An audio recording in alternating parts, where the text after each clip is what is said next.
Welcome to you all. Love you all.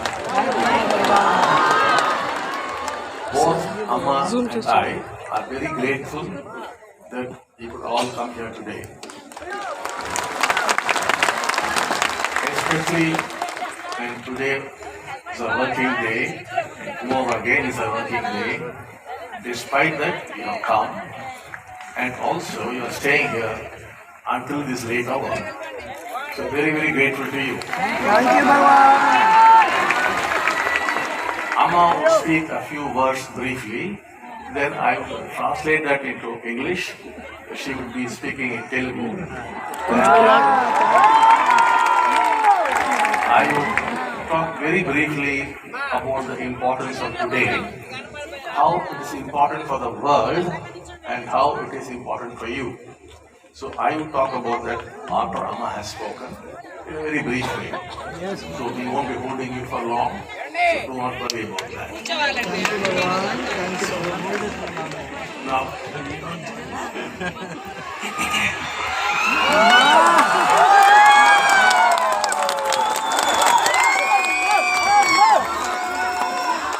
మీకందరికీ ఈరోజు మనకందరికీ పర్వదినము, గొప్ప పర్వదినము. మీకందరికీ నా కృతజ్ఞతలు, నా ప్రేమలు, నా ఆశీస్సులు ఎల్లప్పుడూ ఎల్లవేళలా ఉంటాయి. మీకందరూ చాలా బళ్ళకి అయిపోయి ఉంటారు అనుకుంటాను. మిమ్మల్ని అందరినీ రిలాక్స్ చేసేస్తాను నేను.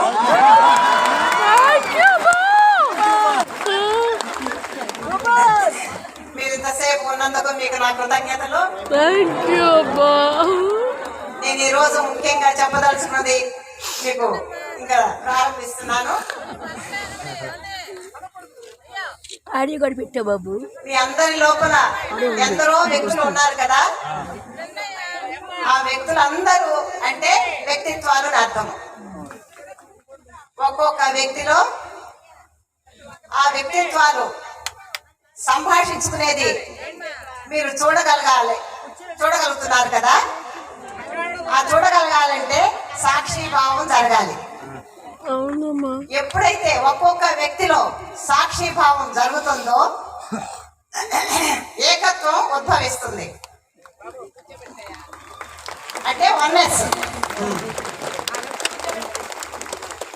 తర్వాత కుటుంబంలో ఏకత్వం ఉద్భవిస్తుంది, తర్వాత సమాజంలో ఏకత్వం ఉద్భవిస్తుంది, తర్వాత దేశంలో ఏకత్వం ఉద్భవిస్తుంది, తర్వాత ప్రపంచమంతా ఏకత్వం ఉద్భవిస్తుంది.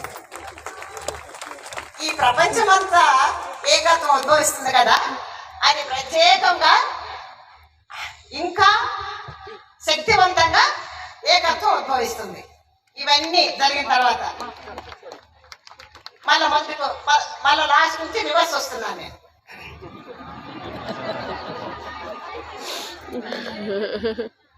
తర్వాత దేశంలో ఉండే వ్యక్తులకు అందరికీ ఏకత్వం ఉద్భవిస్తుంది, ప్రత్యేకమైన ఏకత్వం. తర్వాత సమాజంలో ఉండే వ్యక్తులకు అందరికీ ఏకత్వం ఉద్భవిస్తుంది. తర్వాత కుటుంబంలో ఉండే వ్యక్తులకు అందరికీ ఏకత్వం ఉద్భవిస్తుంది. తర్వాత ఒక్కొక్క వ్యక్తి లోపల మీకు వ్యక్తిత్వం ఉద్భవిస్తుంది. ఆ తర్వాత మీకు కారణం లేని ఆనందము, కారణం లేని ప్రేమ, కారణం లేని ఏకత్వము మీ లోపల ఉద్భవిస్తుంది.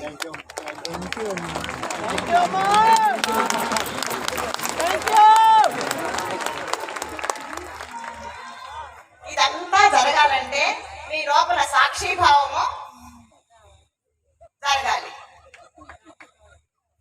సాక్షిభావం జరగాలంటే ముక్తి గురువులైనటువంటి ప్రీతాజీ, కృష్ణాజీ గారి దగ్గర మీరు దీక్ష తీసుకోవాలి.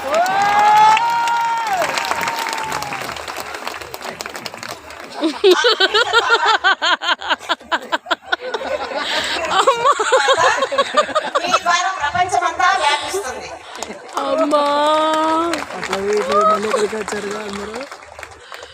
ఇదే వన్నస్ యొక్క లక్ష్యం.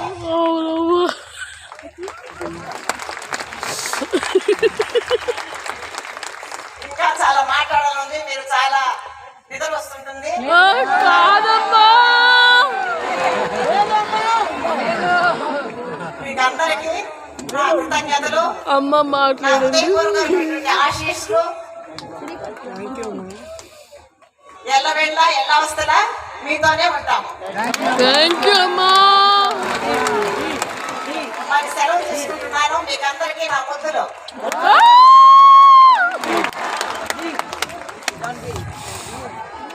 లవ్ యూ అమ్మా, love you.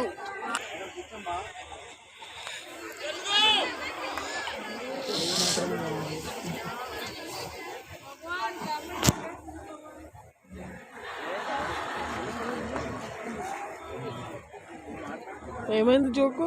So, I would first translate what Amma spoke to you. So, she expressed her gratitude to all of you for having come today. Then she said that within every individual, there are several individuals which she said are the personalities in you. These personalities are all the time talking to each other. And then she said, you must become a witness to this dialogue which is going on inside you. If you become a witness to this inner dialogue between the various personalities in you, then oneness would take birth. This oneness would then spread from you to your family members. And after the family has experienced oneness, this is one kind of oneness, it would spread into society. And then once society is beginning to experience oneness, you're already seeing this in some villages, it then spreads into the country. And then once it spreads across the country, it would move into the world, the rest of the world. And the world itself would begin to experience some kind of oneness. When that happens, the reverse takes place. From the country, it comes down, from the world, it comes down to the country. It first goes to the world, and then from there it comes back into the country. And then from the country, it comes back into society. It's a reverse kind of oneness. And then from there it moves on to society, and then into the family, and then finally back into the individual again as one kind of oneness. So it starts with oneness in the individual, grows, and comes back to the individual as another kind of oneness.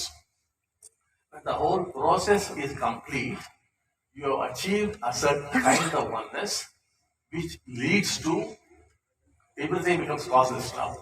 It leads to causeless joy, causeless love, causeless oneness, causeless peace. It leads to all these things. And that is the purpose of this movement. This movement called the Oneness Movement, that is its purpose, that you achieve that kind of oneness, which of course spreads all over the human species, and not just the humans, it would also affect the animals, the plants, and of course Amma did not say, and of course the birds and everything in the ocean, and in fact the earth itself. So it is said for all this to happen, you must become a witness to your dialogue, which is going on all the time. And for that to happen, she said, today, Krishnaji and Preethaji would be giving a diksha, which would create a witness personality in you. That's also a personality, a witness personality, which will be observing all that is going on. And you would reach the oneness inside, then it moves into the family, into society, finally the world. And then again reverse itself. So this is the purpose of this movement we call oneness. That is what I want to tell you. So now I will continue now. Are you ready? Yes. So this work is into its 34th year. 33 years completed. 34th year. And we are still going strong, though we had to face many difficulties and many hardships, yet the movement has survived for 33 years and it is into its 34th year. So it all began in 1989. This school called Jivashram, most of you know, and the place now called Satyalok. So this is where what we call the phenomenon of oneness started. We sometimes refer to it as the phenomenon of the golden hour, which is nowadays referred to as Hiranyagarbha, and we use various names depending on the context.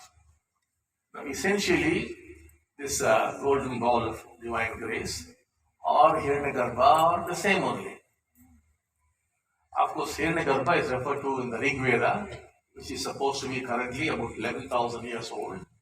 And the birth of the Hiranyagarbha was followed by Prajapati, and then later on the gods, not the normal gods that we worship. These are other kinds of gods.